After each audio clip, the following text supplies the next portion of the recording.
大家好，我是罗拉。我们今天开始一的法则第32章。在这一章中，我们主要能看到以下问题和答案。第一，我们如何能在乱象丛生或者说是负面侵蚀的环境中保护自己？第二个，为何三维人类中橙色和黄色脉轮的光芒非常的强烈，和人类的战争统治有何关系？第三，负极的性能量是如何在被羞辱和奴役中被转移的？第四，紫罗兰脉轮为何是恒定的，与我们有何关系？第五，世间的颜色是如何产生的，颜色的目的是什么？第六，两个相爱的人性能量转移后会发生哪些变化？第七，你是哪个维度来的流浪者？我们现在知道有很多人实际上是高维度的流浪者，他们来到地球的目的主要是为了帮助我们地球人类提升意识。在这其中呢，你自己有可能就是高维度的流浪者。那你可以根据 Ra 在其中的一段谈话了解到自己到底是从哪个维度来的。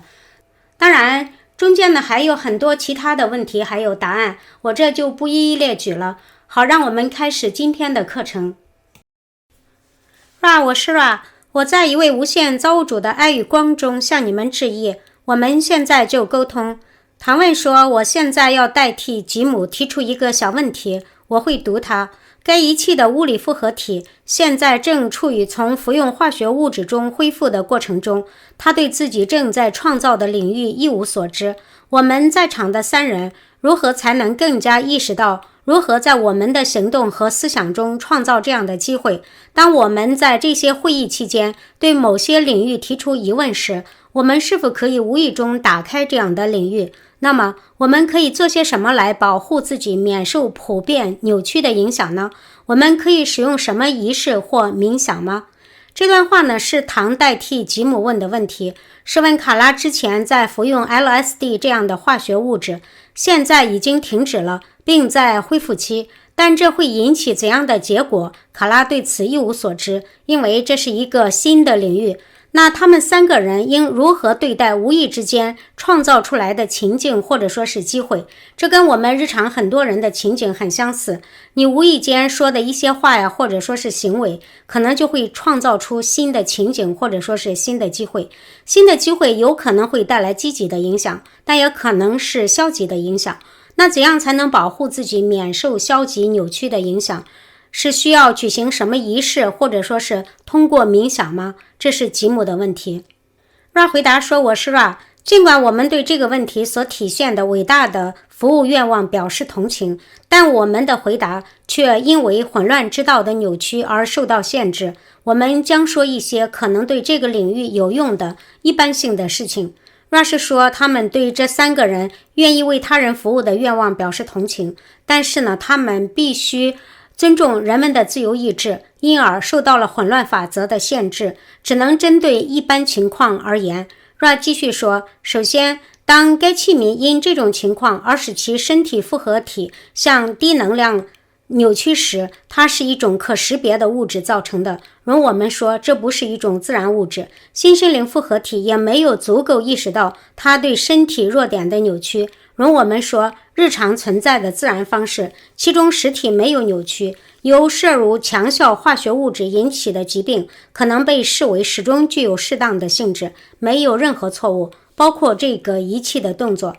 这段话呢是说卡拉的身体能量变得很低，是因为他服用 LSD 这种可识别的化学物质引起的。这不是一种自然的物质，而是人工合成的。卡拉自己之前也不知道这种物质对他身体的伤害，但这是人类自然生活的一种方式。他使用这样的化学物质也没有什么错误，就跟人类尝试吃任何食物一样，没有什么错误。最终人类会发现哪些食物对身体有好处，哪些是不好的。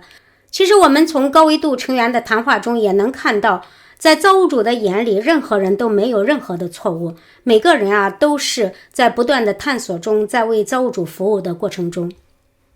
另外 Ra 说，其次，这个器皿在很大程度上展示了保护那些走在积极道路上的人免遭任何负面或衰弱影响的方法。如果你愿意，请考虑一下这种特定事件对进入仪器产生负面影响的可能性。这个器皿在其孤独中思考造物主，并在与其他自我的行动中不断地赞扬并感谢造物主所拥有的经历。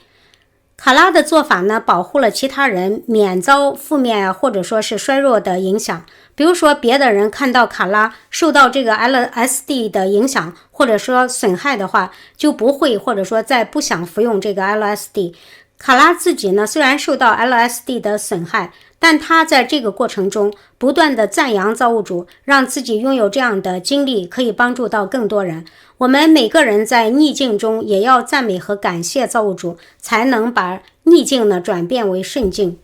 最后说，反过来，这允许这个特定的实体向另一个自我辐射这样的能量，成为打开和加强另一个自我在更积极的极化状态下运作的能力的催化剂。因此，我们看到保护非常简单，感恩每一刻，将自我和其他自我视为创造者，打开心扉，永远认识光并赞美它，这就是所有必要的保护。这段话呢是说，卡拉服用 LSD 的目的是为了帮助自己接触到更高的维度，向更多人辐射爱与光的能量。就像我们都是他传递信息的受益者，他传递的资料帮助世界上很多人往更积极的方向发展，因此这也保护了卡拉自己。为他人服务，其实最终也会服务到自己。我们要想保护自己呢，也很简单，那就是说感恩每一刻，将自己和别人都当作是造物主和创造者，打开心扉，永远认识到光明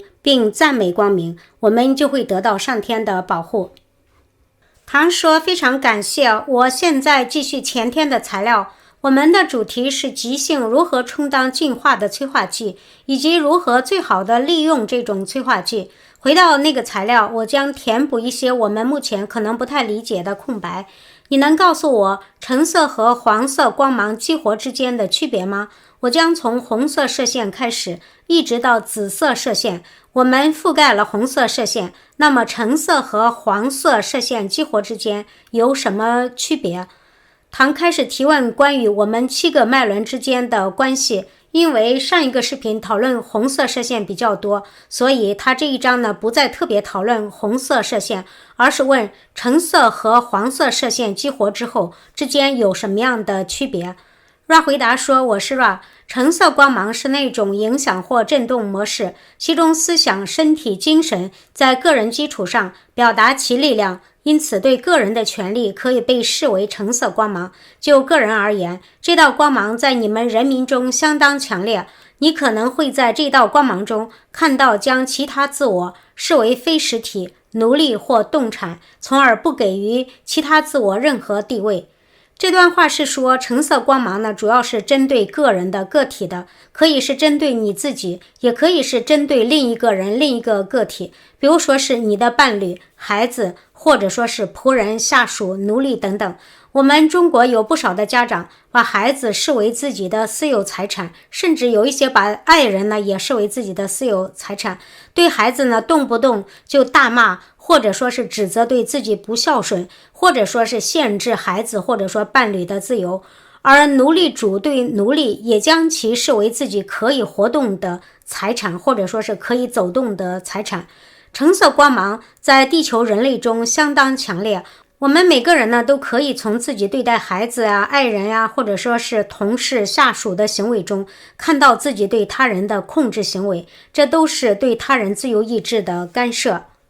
Ra 谈论第3个脉轮黄色脉轮时候说，黄色光芒是一种焦点且非常强大的光芒，涉及与群体、社会或大量新生灵复合体相关的实体。这种橙色，我们纠正自己，这种黄色光芒振动是好战行为的核心。在这些行为中，一组实体感到有必要和有权统治其他实体组，并使他们的意志屈服于主人的意志。这段话呢提到了黄色脉轮跟团体跟社会关系有关，也就是说跟群体有关，不像橙色脉轮是针对个人、针对个体的。黄色脉轮呢涉及到比如说班级、团体、国家、民族、集体或者说是某个宗教团体等等。很多人为了国家或民族而战，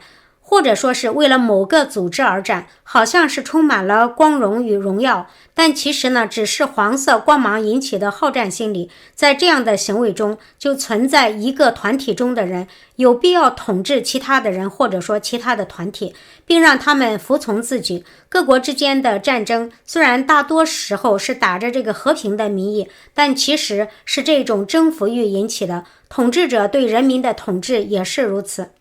Ra 接着说，正如您所说的，副路径在其偏振模式中使用黄色光线和橙色光线的组合，这些光线以专门的方式使用，将带来与智能无线的接触、性互动的通常性质。如果初级振动模式是黄色或橙色的，就是一种阻塞，然后由于阻塞而导致的无法满足的饥饿。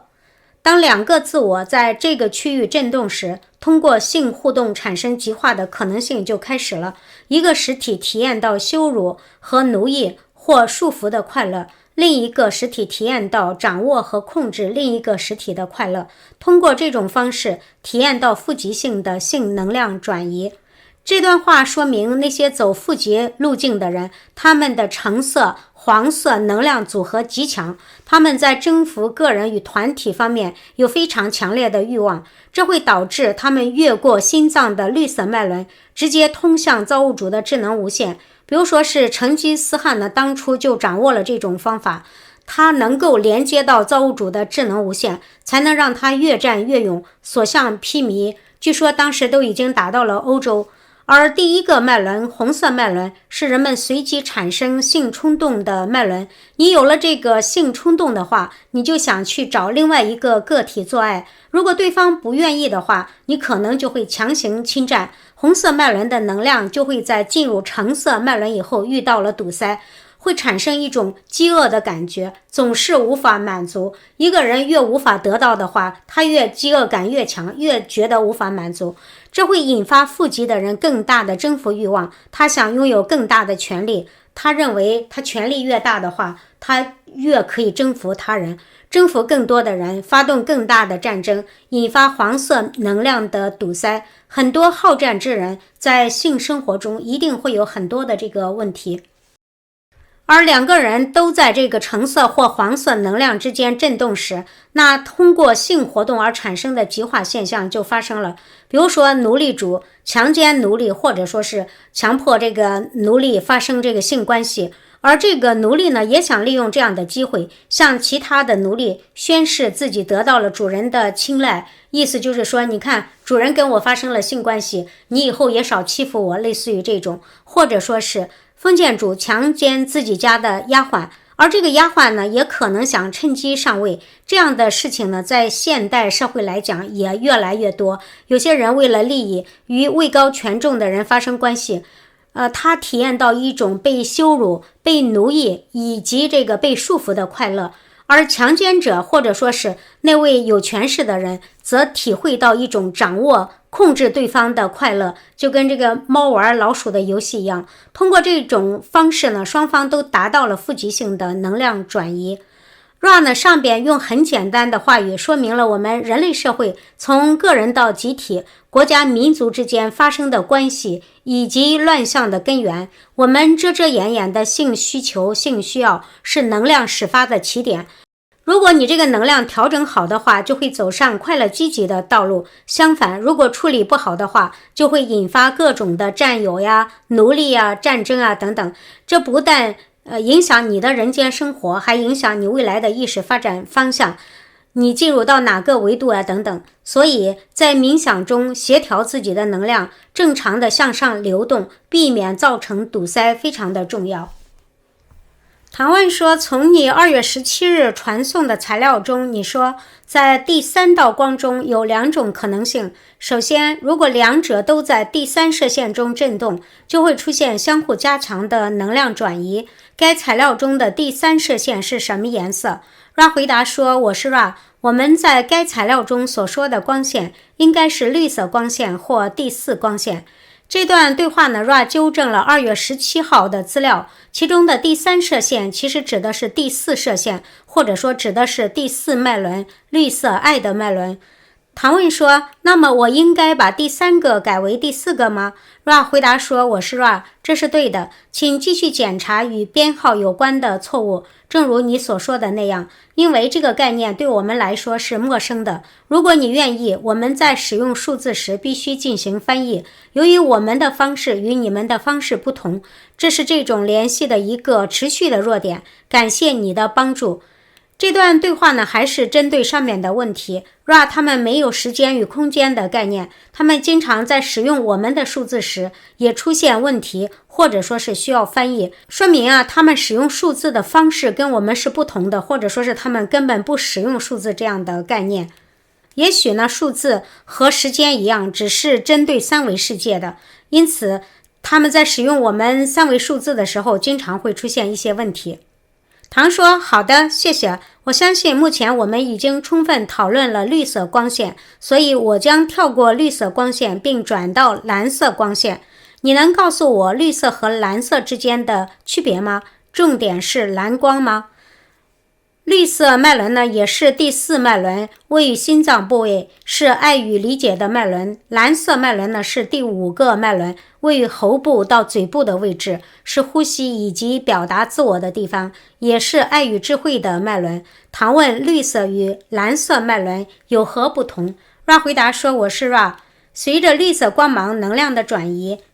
你现在来到了性以及彼此体验模式的伟大转折点，然后绿色光芒可以向外转向，实体随后给予而不是接受。超越绿色光芒的第1个给予是接受或自由的给予，从而允许蓝色光芒能量的接收者转移被接受的感觉的机会，从而释放另一个自我，来向该射线的给予者表达自己。应当指出的是，一旦2个新生灵在交配中实现了绿色光芒能量转移，就可以使用进一步的射线，而无需2个实体均等的进步。因此，其他光芒振动清晰的蓝色光芒振动实体或湛蓝光芒振动实体可以与绿色光芒其他自我共享该能量，从而充当继续学习教导其他自我的催化剂。在另一个自我到达绿色光芒之前，这种能量通过光线转移是不可能的。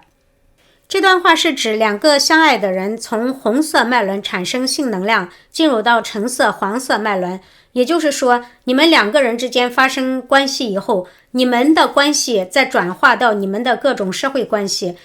比如说是双方的家庭呀、你们的孩子呀、孩子的班主任啊，还有你们的工作关系啊等等，就是这个性能量已经转移到社会能量中去了，然后进入到绿色脉轮。因为绿色脉轮是爱的脉轮，因此这时候对方的能量是主动给予你的，他也不会索取任何的回报，这样的能量就会上升进入到蓝色脉轮。蓝色脉轮呢，是我们说话呀、表达自己情感的地方。你接受到对方的爱，就可以自由地表达你对对方的感谢和同等的爱等等。就像2个人谈恋爱，你感受到对方的爱意的话，你可以通过自己的话语来进行表达以及感谢等。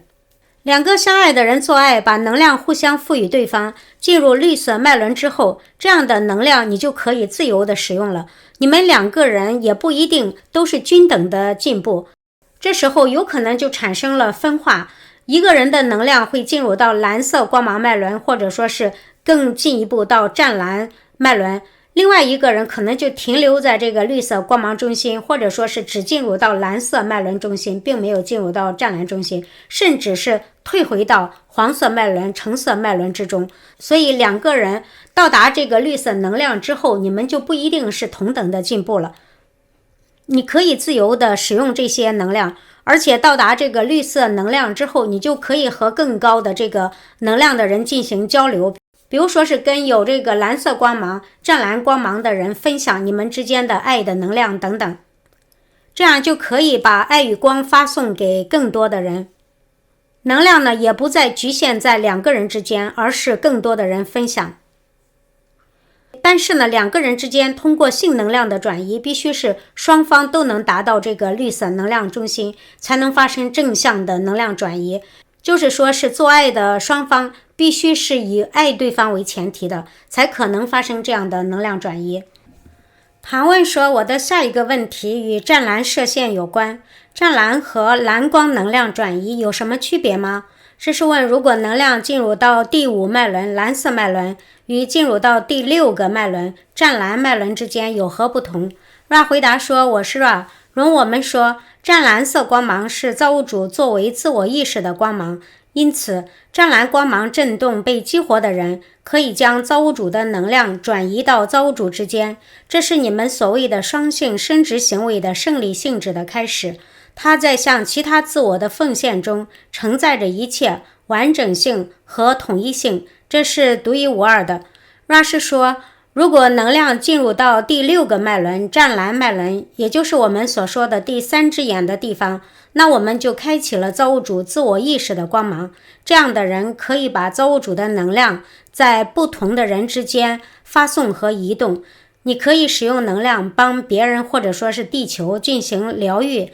你也可以使用能量来鼓励和安慰他人，当然也可以用来实现你的梦想，比如说是显化物质、显化房子呀、显化金钱啊等等。这是双性生殖胜利的开始。你在向其他人的这个奉献中体验着完整与完美，这种完整与完美是独一无二的。唐问说，最后是紫罗兰色光芒，紫罗兰色和其他的有什么区别？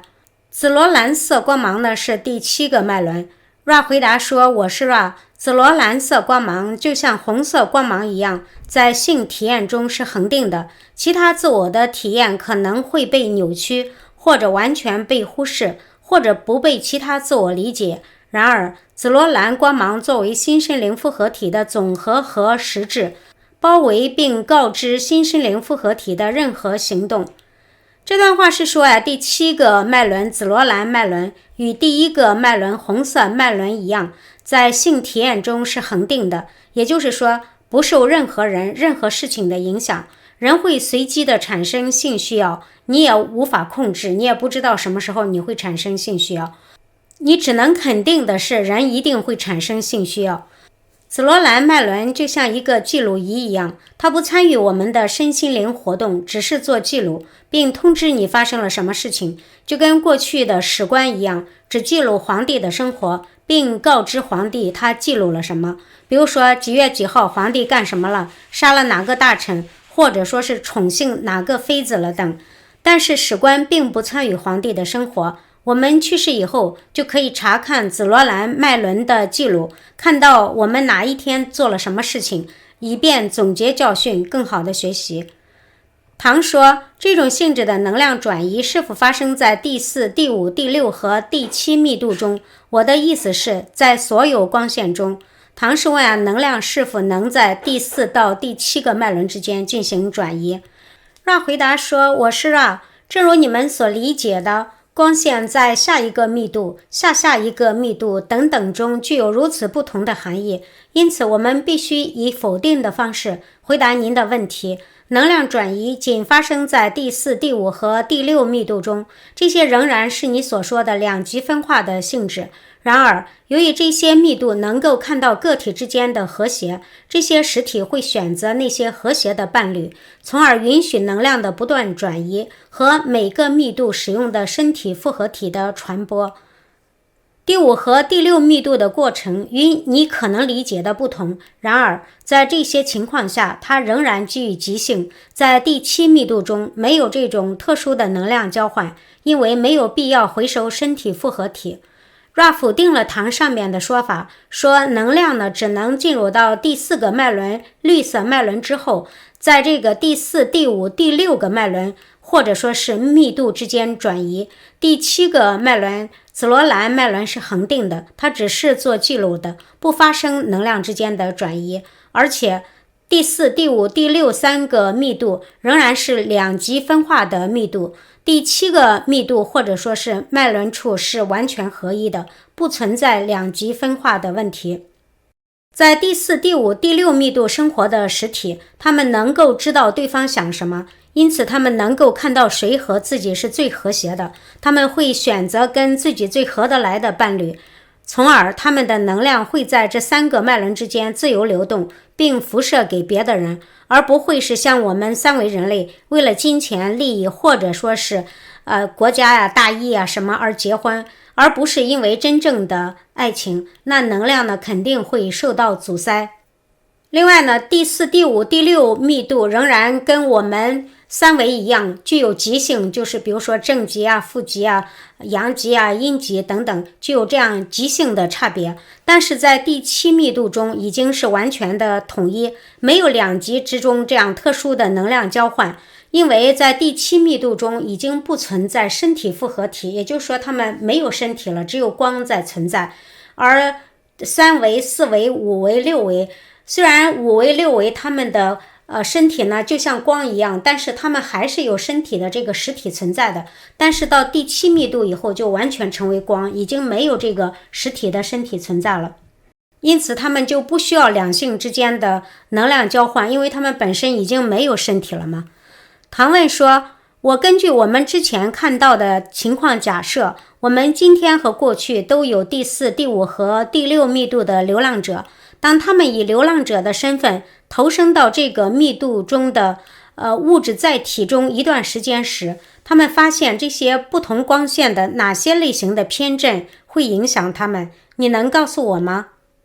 现在大家都知道我们人类中间呢有很多是高维度的流浪者，比如说是从第4、第5、第6维度来的流浪者，他们降生到地球是为了帮助地球人类提升意识。唐想知道这些流浪者在地球上生活一段时间之后，是否会发现自己容易受到哪种类型的震动的影响，比如说是发现自己容易受到积极的、充满爱的震动影响。Ra 回答说，我是 Ra，我相信我掌握了你的问题的主旨。如果此答案不够充分，请进一步查询。第4密度的流浪者数量不多，他们会倾向于选择那些似乎充满爱或需要爱的实体。由于对待其他自我的同情心，实体很可能会做出错误判断。第5密度的流浪者不会受到其他自我的各种光芒刺激的巨大影响，并且在看到需要时以自己的方式提供自己。这些实体不太可能参与你们人民称为婚姻的习俗，并且很可能由于意识到行星振动相对于和谐振动的不适当，而对生育和抚养孩子感到厌恶。它们是属于光的密度。第6密度，你可以将其传播方式比作你所说的融合，很可能在很大程度上避免身体复合体的双性生殖编程，而是寻找那些与之进行性能量转移的人完全融合的本质，因为这在第3密度中的表现是可能的。若是说流浪者中第4维度的并不多，4维的流浪者因为充满爱心，智慧不够，他们在生活中会寻找那些需要爱的一些人，需要帮助的一些人，但有时候会做出错误的判断，因为只有爱心，智慧不够的话，有时候就会做出错误的判断，就是人说的那种一腔热血，但是有点盲目的爱。第5维度的流浪者，他们比较理智，不会受别人的影响，他们按照自己的观察来帮助别人。他们基本上是不愿意结婚的，也不愿意生孩子，因为他们觉得地球的振动与他们自己的振动模式不和谐，因此讨厌生育和抚养孩子。可能他们觉得这个环境不适合自己与孩子的成长。第6密度的流浪者，他们融合性强，他们寻找伴侣不是为了成家立业生孩子，而是寻找那种性能量传递是完全融合性质的伴侣，也就是说身体与精神高度融合的伴侣。他们之间的爱大于我们经常说的小情小爱，而是建立在双方为他人服务的基础上的。如果你觉得你自己是个高维度的流浪者，也可以据此来判断一下你是来自哪个维度的，但基础是首先你要是一个积极的人，有爱心的人。唐问说，你能否详细解释一下完全融合性质的含义？这是问第6维度的流浪者，双方完全融合是什么意思？ Ra 回答说，我是 Ra， 整个创造物都是独一造物主的创造物，因此将性生活简单的划分为身体复合体的活动是一种人为的划分。所有事物都被同等的视为性的，心智、身体和精神，所有这些都是实体即性的一部分。因此，性融合可以被视为，无论有或是没有你所谓的性交，都是思想、身体和精神的完全融合，在感觉上是一种持续的高潮。容我们说，每个人都感到快乐和愉悦在对方的存在中。Ra 的这一段话呢，更具体的介绍或者说是说明了第6维度流浪者的特征。我们经常认为的性行为必须是两个人身体发生性交的行为，这只是人类自己的划分。人类分为心、身、灵3部分，这都是你个人即性的部分。因此，性融合与结合可以是不论你们之间是否有性交，或者说是身体上的结合，你们的思想、身体和精神都是完全融合的，在感觉上是一种持续的高潮。你想一想，对方都能发生性高潮，就是说之间不一定要有身体上的这个接触，双方都因为对方的存在而感到快乐和愉悦，这是包括身体与精神恋爱2种的高度融合，或者大家所说的真正的灵魂伴侣。这样的人如果遇到对的人，肯定也是非常专一的人。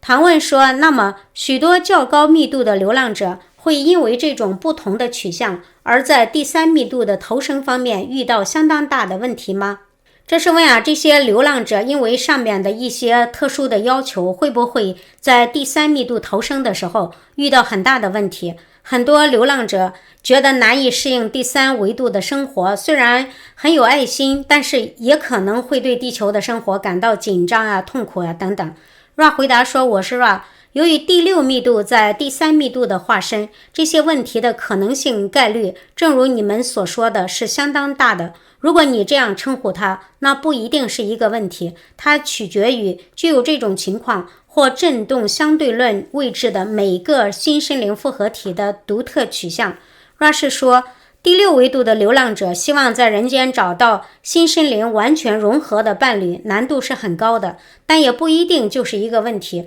如果他们是希望来为地球服务的话，那总能找到自己独特的解决办法。唐问说，你能给我一个关于不同颜色的想法吗？这是一个很难问的问题，我几乎无话可说。我想要了解的是，我可能会说，不同的颜色是如何起源于这些功能的，或者你可能会说，这些颜色起源的本质是这些颜色作为意识中这些不同表达的功能。我不知道这个问题是否足够。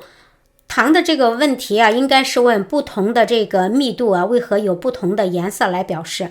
Ra 回答说，我是 Ra， 这个问题足够清楚，我们可以尝试解释什么。正如你所观察到的，对于智力头脑来说不容易理解的材料，振动的本质使得它在数学上可以被视为具有狭窄或者说是狭窄的步骤，这些步骤可能被视为有边界，每个边界内都有无限的振动或颜色渐变。然而当一个人接近边界时，就必须努力跨越该边界。这些颜色是表达密度边界划分的简单方式，还有时间空间的类比，可以将其视为颜色本身的修改形式。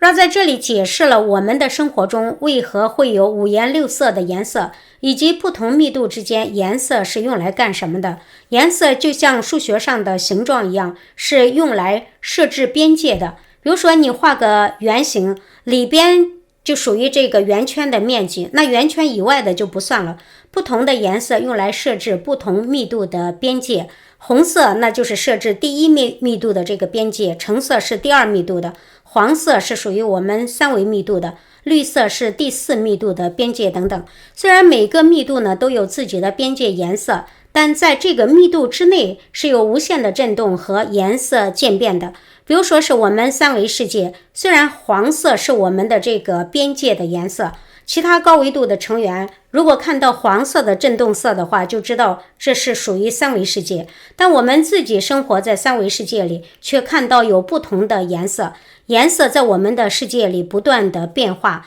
多姿多彩，而不是只有黄色。如果我们的生活只有黄色的话，那多无趣啊！所以黄色只是为我们这个三维世界设置边界而已，就像圆圈是用黄色画的，但是圆圈里边呢却是五颜六色的。但是 Ra 提到，当一个人接近边界时，也就是说，如果你从三维要跨越到四维的话，你就必须努力的跨越该边界，那就是说你要跨越这个黄色边界，然后进行到绿色的边界。这些颜色那当然就是表达这个密度边界的简单方式。另外呢，还有时间还有空间的这个类比，比如说我们三维除了这个颜色的边界以外，我们还有时间的这个划分，我们还有空间的这个划分，其他维度那就没有时间啊等等。这些呢都是作为颜色本身的修改形式，也就是说作为颜色的一个参数，作为一个边界的参数而已。唐说谢谢。第三密度物理实体是否有可能在整个颜色带上有很大差异，或者说是该实体很好的集中在一种颜色上？Ra 回答说，我是 Ra， 这将是本次工作的最后一个完整问题。为了清楚起见，请重述。唐上面的问题可能表述的不清楚，因此 Ra 让他重说一遍。唐问说，我只是说，对于绿色光芒来说，是否有可能，当我们谈论绿色光芒激活和能量转移时，主要是绿色光芒激活的绿色光芒人是否有可能在两侧发生变化？绿色光芒的能量激活量大或小，还是它主要保持绿色光芒？唐是问绿色光芒，也就是说，一个人如果激活了第四个脉轮，绿色脉轮光芒的时候，从其他维度来看，它是否主要保持的是绿色的光芒？ Ra 回答说，我是 Ra， 我们掌握你所要求的材料的新颖性，你目前还不太清楚，或者说是你自己还不太清楚，因为我们认为我们已经涵盖了这些材料。所涵盖的部分是这样的：绿色光芒的激活总是容易受到黄色或橙色光芒的附身，这主要是黄色光芒，但经常进入橙色光芒，对占有的恐惧，对占有的渴望，对被占有的恐惧，对被占有的欲望，这些是会导致绿色光芒能量转移失活的扭曲。新材料是这样的，一旦达到绿色光芒，实体进入蓝色光芒的能量是立即的，只等待个体的努力。湛蓝光芒只有通过大量的纪律和实践才能打开，这在很大程度上与接受自我有关，不仅作为极化和平衡的自我，而且作为造物主，作为一个具有无限价值的实体，这将开始激活湛蓝射线。Ra 的回答呢分为两部分，第一部分是说，他其实呢上面已经说得很清楚了，但唐还不完全明白或者说是清楚，因此呢 Ra 重新说了一遍。Ra 说，绿色光芒总是容易受到橙色和黄色光芒的影响，那当然最主要是受到黄色光芒的影响。比如说我们和某人真心相爱，但是会担心各种社会舆论，家人呀同事们会怎么看怎么想等等，与集体关系有关，这是黄色光芒的侵占。但是经常也会担心，如果对方变心了，对自己不忠诚怎么办？所以就会有这种占有的恐惧，占有的渴望，或者说是担心被对方所占有的这种恐惧，或者说是被占有的欲望。有一些人呢是希望对方来占有自己的，所以有各种各样的这个欲望。这种对一个个体的占有和渴望，或者说是被占有的这个渴望，与橙色能量的侵染有关系，因此会导致你的绿色能量发生扭曲。本来你已经因为爱情心里充满了爱的能量，但是却因为担心害怕患得患失，这种能量呢又会退回到这个橙色或者说是黄色能量区域了。Ra 回答的第二部分是说，如果你的能量进入到了绿色脉轮并且非常稳定的话，那就会立即进入到蓝色脉轮，只要你愿意的话。如果你沉浸在爱中，就会立即用言语呀，或者说是其他各种方式来表达，比如说我爱你，我感谢你啊等等。但如果想要这样的能量进入到湛蓝区域的话，也就是第三只眼的地方，那就需要大量的纪律和实践才能打开。比如说你需要经常的冥想，对对方或者说是万物充满爱心等等。你不仅要接受你自己的各种缺陷还有偏见，比如说即使自己残疾不完美，你依然很爱自己，认为自己是完美的。而且呢，你也要消除对他人的偏见，比如说宽恕自己呀，宽恕别人等等，把自己和别人都当作是造物主，这样你才会成为一个具有无限价值的人，才能激活湛蓝射线。所以大家要经过大量的实践和练习，你才能打开你的第三只眼，进入到这个湛蓝射线或者说是湛蓝光芒中。唐说谢谢。Ra 说我是 Ra， 在我们结束之前，你有什么简短的疑问吗？唐说，我认为任何事情都会太长，我只想问问我们是否可以做些什么来使仪器更舒适，或使接触更好。唐这是说在结束的时候，如果问任何问题，可能都会花费很长的时间去解释，因此唐只想问能做些什么能让卡拉更舒适或者说是跟 Ra 他们的接触更好。Ra 回答说，我是 Ra， 一切都很好。我们不仅警告这个器皿，而且还警告每个器皿要注意不耗尽该器皿和接触水平所必须的生命能量。我的朋友们，你们是最认真的，我们会和你们在一起。Ra 说是一切都很好，但他们3个人应该注意让卡拉不要耗尽他的能量，并赞扬他们3个人工作做得非常好。然后 Ra 说，我现在让你们留在独一无限造物主的爱和光中，那么继续前行吧，为独一无限造物主的力量与平安而欢欣鼓舞。阿多乃，我这里也要向大家说再见了。阿多乃，我们下次视频再见，谢谢。